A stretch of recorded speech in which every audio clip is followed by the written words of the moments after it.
Hi, and welcome to Coffee with Claire. The mindset of an entrepreneur is the strongest asset the entrepreneur has. It's his imagination that dreams up the dream, it's his strategic thinking and planning that allows the plan to unfold, and it's his determination and willpower that gets him through the uncharted waters. He knows he's on the right path, even if he can't articulate that path exactly to you. It's patience and persistence that keeps him going. However, in this fast-paced world in which we live, if we don't allow ourselves some downtime, we can forget to slow down and recharge our batteries, something I have dealt with since I was a kid. I remember my dad telling me many times, "You're burning the candle from both ends, Shug," meaning I needed to take a break or use up all my wick and burn out. So how do we as entrepreneurs keep ourselves moving forward at the speed of light while also taking care of ourselves and get balanced? That's where mindfulness steps in. Join me today when we speak with John Edmonson, Director of Wellness and Life Coach at Healing Springs Ranch. John's fascinating approach to mindfulness and its end goal will answer these questions and more. Stay tuned. Hi, and welcome to Coffee with Claire. I'm Claire Billingsley, the host, and I am so excited to have our guest, John Edmonson, here. John, thank you for being here today. Thanks for having me, Claire. Of course. So John is the Director of Wellness and Life Coach at Healing Springs. And before we dive into Healing Springs, did you like that little pun? Yeah. Let's let our viewers and listeners learn a little bit about you. So sure. You're a bilingual therapist. See? Nice. A licensed counselor, as well as a certified K through 12 teacher and school counselor. So I'm sensing a theme of a helper. A little bit of a helper in there. Un poquito. Un poquito, yeah. So when did you first realize that you had this passion for helping people? So, a lot of it, Claire, was my own journey and growth. I was definitely the kid who had a lot of trouble growing up. I was always being sent to the office. I had difficulty reading and writing. I had difficulty learning. My stress, anxiety was always way up to here. When I went to college, it was the same thing. I could barely sit in the classroom without having a panic attack. Really? Yeah. I mean, so people see me now and they're like, "You're like the Zen guy. You're so chill. You're so calm. It's just some breathing with John." But it's easy for you to say, John. But I tell that story because I want to give that vision of hope for a lot of people out there that I've been where you're at.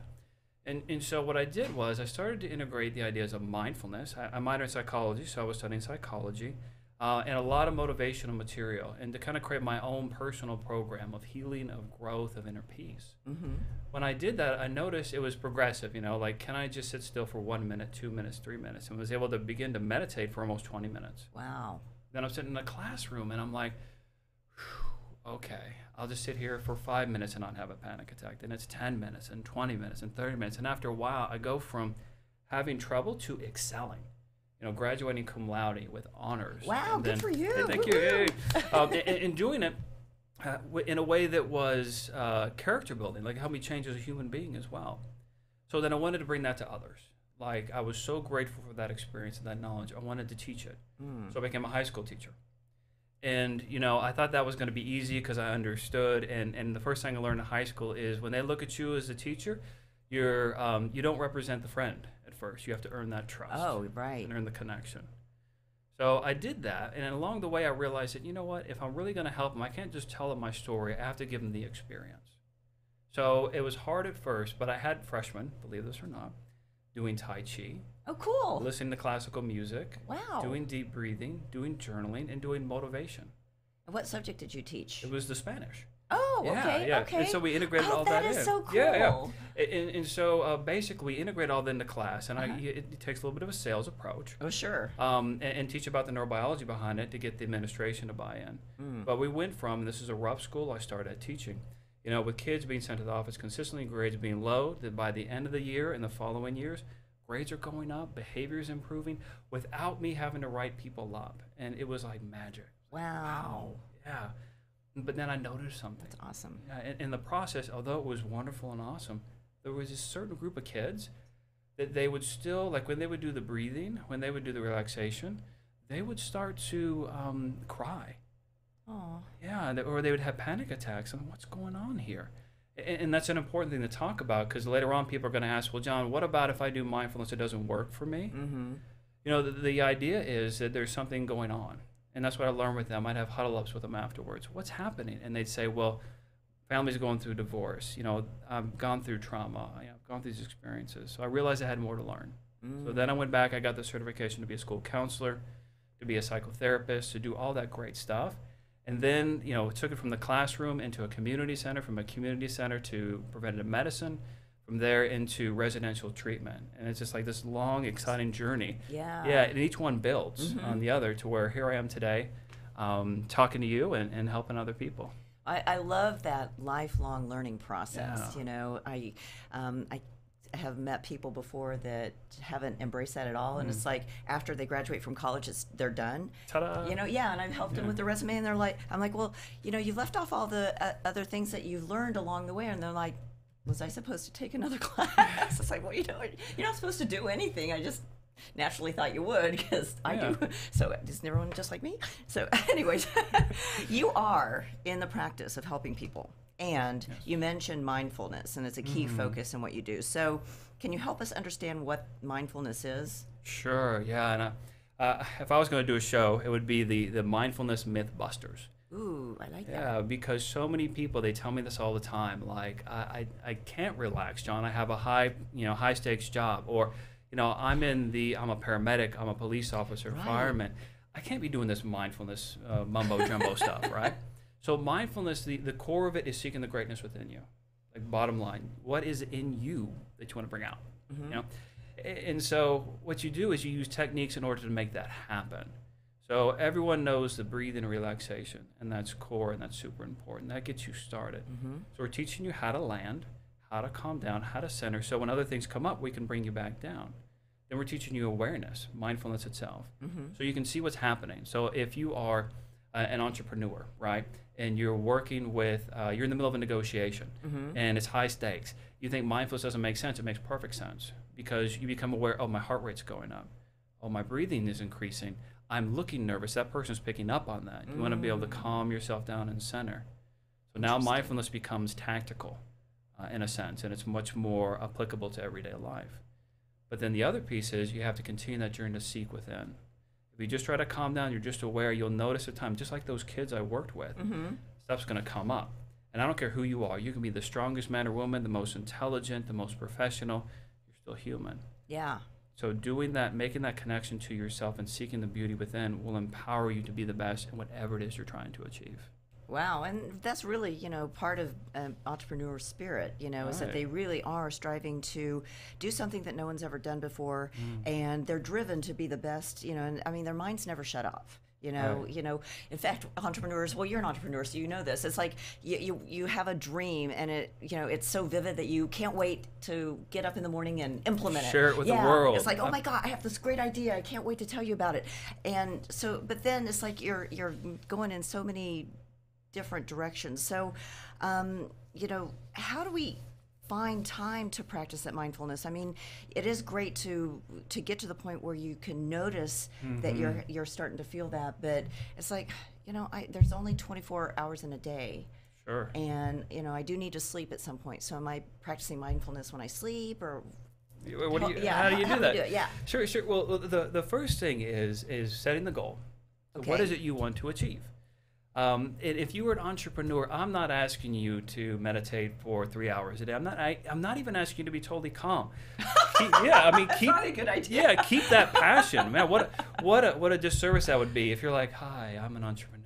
Oh my God, nobody would know who I am. Right. You got to bring it out. You're just more aware. Yeah. But we need those little skills, those tricks sometimes to help us. I can show you a couple. Yeah, let's do that. Okay. So the first one is going to be changing the chemistry of the body. Okay. All right, so we're going to take our hand and put it on our heart. Okay. And solemnly pledge. No. I promise to do mindfulness every day. No. So what we do when our hand's on our heart, Dr. Christian Neff talks about this, is our brain interprets it as social touch. Oh. When we have social touch, our brain goes, oh, that's nice. It releases oxytocin.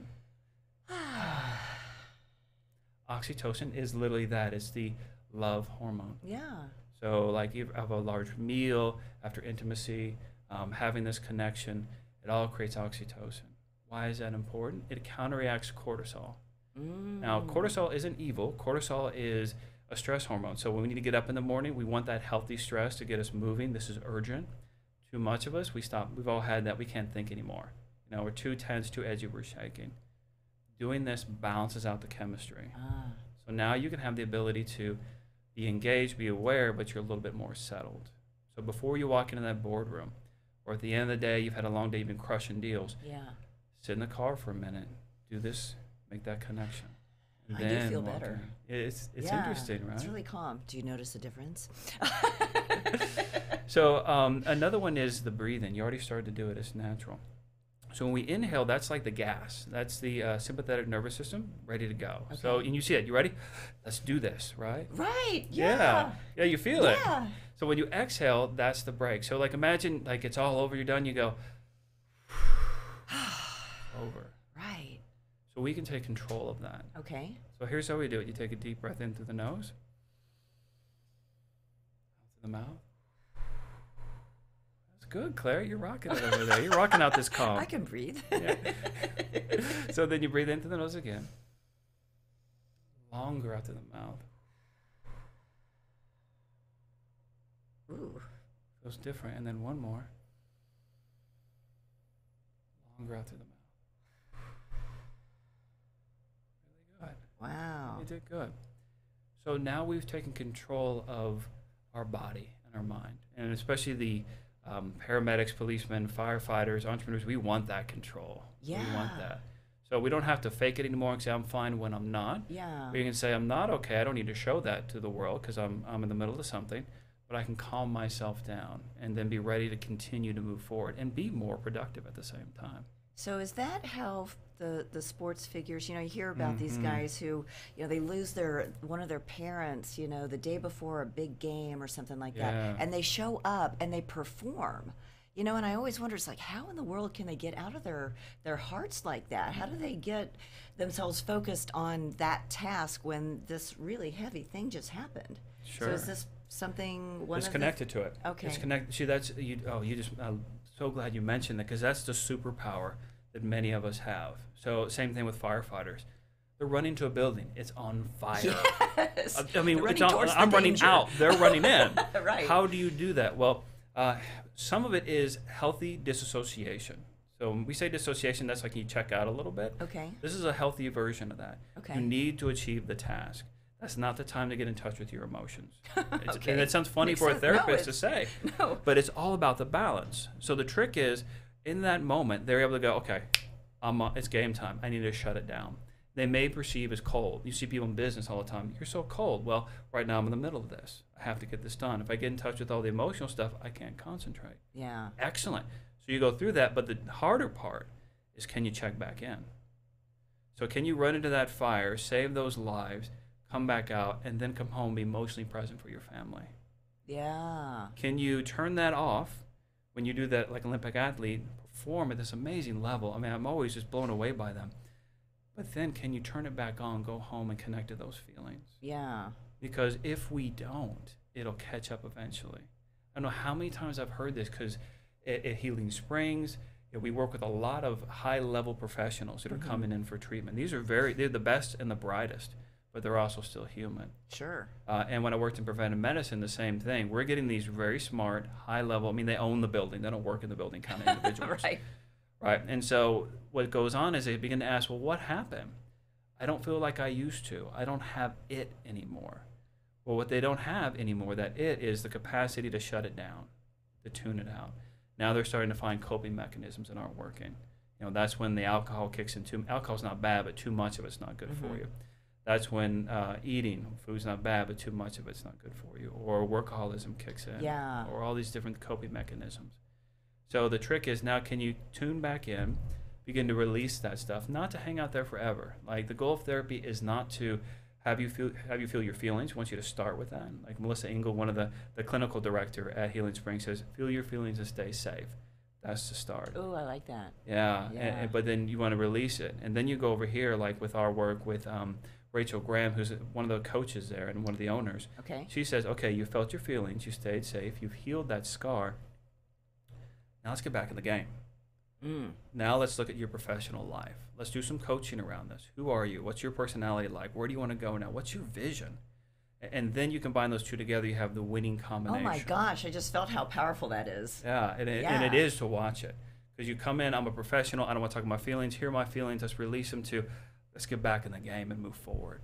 And knowing that, I think it helps a lot of people change therapy.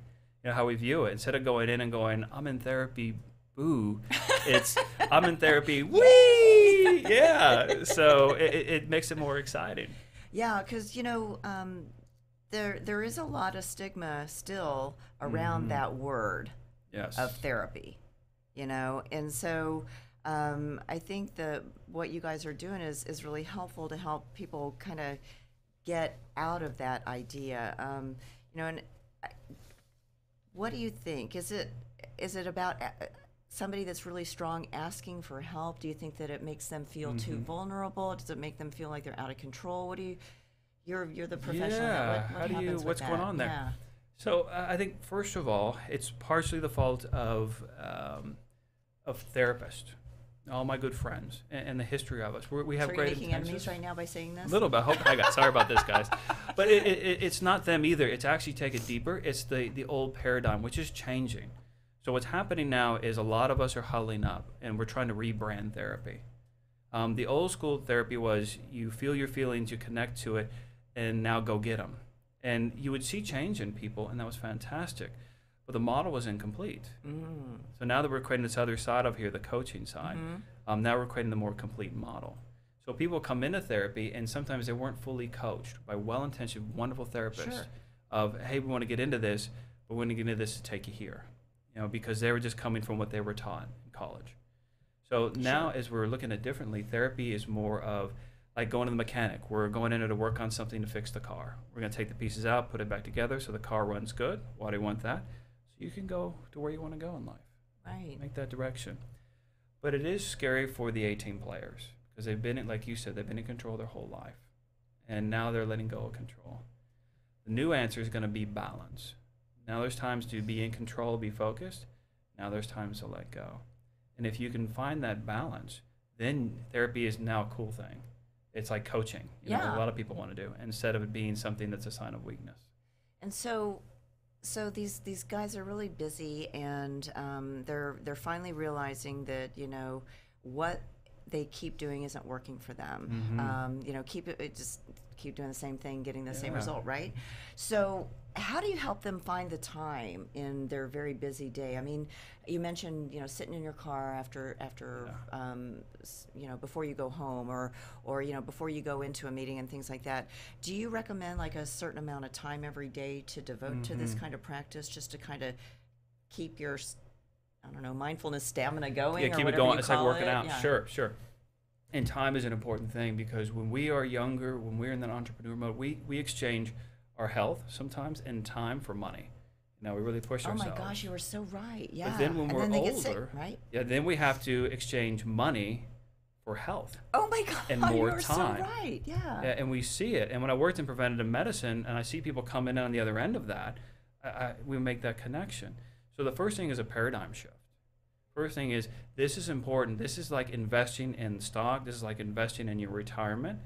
You're taking this time to build up the future you. This is part of your retirement plan. Oh my gosh, this is amazing. Yeah, so it's a different way to see it. So I would say carve out that time as if you were talking to your financial planner.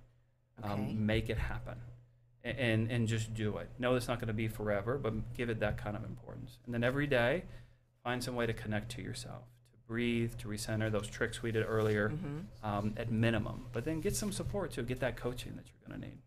Well, yeah, you know, I work a lot with kids, and you know, I liken the educational side of things to any kind of athlete. Yeah. You know, it's like you're kind of like a brain coach. You know, it's like you're going to teach them the skills, you're teaching them the strategy, and then you're going to give them permission to practice. And when you have that trifecta, then, you know, all the cylinders start clicking together and things like that. And that's exactly what you guys are doing is you know, you're coaching them on something that they can't see themselves. Just like, you know, with Tiger Woods, you know, if his coach tells him one little nuance to change on his swing, how much better he swings, but he can't see it himself, but he can feel it once he connects with that ball, right? You know, he can feel the difference, but he can't articulate how that happened. So you guys are doing, you know. That's a great point. Well, thank you. This is why Claire is awesome. Right. So tell us about Healing Springs and how it's different. How to make that difference, yeah. Yeah. In part, with the Tiger Woods, a great example, because like when you change your golf swing, you feel awkward for a little bit. True. That's the same thing with Healing Springs. Good point. And we have about a 9-hole little mini golf course at Healing Springs, so you can come and you do a little golf. Yeah, that's awesome. It's super cool. So you can do your golf swing while you're there. Tiger Woods is welcome to come join us, or maybe not. So the part that makes us different is the combination. Okay. So we're looking at your diet, how that's going to help you. So when you come, the food's going to be not just delicious, but it's going to be good for your body on the inside.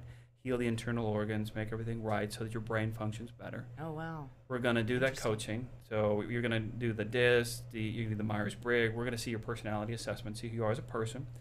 We're also going to do trauma assessments. How does trauma affect with this? We're going to look at your addictions. And for us, addiction isn't just drugs, alcohol. It's compulsive behaviors that keep you trapped. What is it that you can't give up? So we're going to look at those addictions in a more global view without shame or blame. And then we're going to bring the family in and make it more of a team effort. So instead of working in isolation, we're going to bring everyone together. So again, make that winning combination so that anyone who comes can succeed. Yeah, and I love that you bring the family in, because that's our support system. And We need them. Yeah. Yeah, well, and they need us too. And they need to understand what we're doing so they can, see. Yeah, we're going to change, but it's all because it's all around love. It's our self-love. It's loving the family. It's making sure that everybody is connected, and they're going to be even, I would imagine, even more connected, because they're going to start understanding and seeing things in a different way too. Even though they're not going through the therapy themselves, they're still affected by it. They are. That's a great point, Claire. Once you walk into therapy, one person walks in therapy, everybody's in therapy. Welcome to the party. I mean, you might as well come to the intensives. Yeah. You might as well hang out with us and learn what's going on. Well, do you have any advice for the hardworking entrepreneurs out there? What can we be doing? What can you be? I think the most important thing is keep doing what you're doing, first of all. Okay. There's nothing wrong with being sharp, be on the A game. There's nothing wrong with being serious and hardworking. Keep doing it. Find some times for a little bit of balance. So if you're always highly intense, if you're always very stern or serious, find a little bit of time to relax, calm, and have some fun. If you're the artistic entrepreneur and you're always out there and very creative, find the time to be very focused and direct and get your mind more channeled to get things done and completed. Yeah. So how can everyone find you, John? Well, I think the best way is to go to our website. Okay. And it's going to just be, if you Google Healing Springs Ranch, we'll pop right up, and you can click on there. You can learn about our staff, the research we're doing right now, which is blowing things out of the water. Like we're seeing some results that have never been seen before, and I want people to come check it out. Ooh, that's awesome. Yeah. Well, thank you, John, so Thank much you. for being here today. John Edmonson, the Director of Wellness and Life Coach at Healing Springs. As always, thank you to my loyal fans out there. We really appreciate you tuning in. We'll see you next time.